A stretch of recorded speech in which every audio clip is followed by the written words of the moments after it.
Deuxième épître aux Corinthiens, chapitre 12. Certainement, il ne me convient pas de me glorifier, car j'en viendrai à des visions et à des révélations du Seigneur.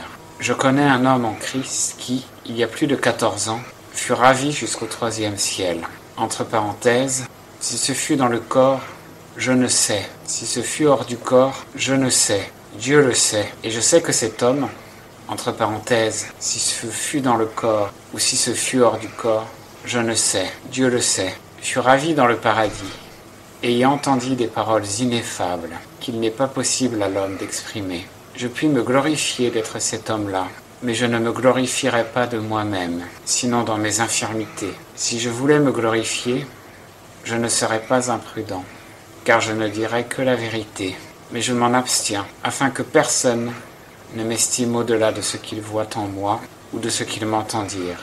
Et de peur que je ne m'élevasse trop, à cause de l'excellence de mes révélations, il m'a été mis dans la chair une écharde, un ange de Satan pour me souffleter, afin que je ne me lève point. 3 fois j'ai prié le Seigneur de m'en délivrer, mais il m'a dit, « Ma grâce te suffit, car ma force s'accomplit dans la faiblesse. » Je me glorifierai donc plus volontiers dans mes infirmités, afin que la force de Christ habite en moi. C'est pourquoi je me complais dans les infirmités, dans les opprobres, dans les misères, dans les persécutions, dans les angoisses pour le Christ. Car lorsque je suis faible, c'est alors que je suis fort. J'ai été imprudent en me vantant.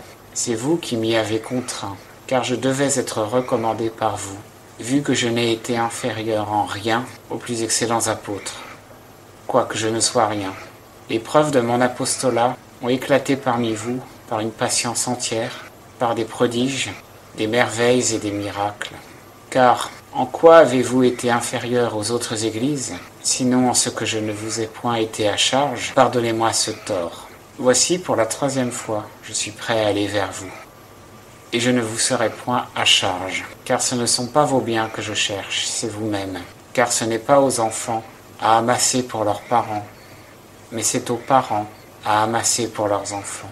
Et quant à moi, je dépenserai très volontiers, et je me dépenserai entièrement moi-même pour vos âmes. Dussé-je, en vous aimant toujours plus, être toujours moins aimé. Soit, dites-vous, je ne vous ai point été à charge. C'est qu'étant un homme artificieux, je vous ai pris par ruse. Mais ai-je tiré du profit de vous par quelqu'un de ceux que je vous ai envoyés? J'ai délégué Tite, et j'ai envoyé un des frères avec lui. Tite a-t-il retiré du profit de vous? N'avons-nous pas marché dans le même esprit, sur les mêmes traces? Pensez-vous que nous voulions de nouveau nous justifier? Nous parlons devant Dieu en Christ. Et tout cela, bien-aimés, pour votre édification.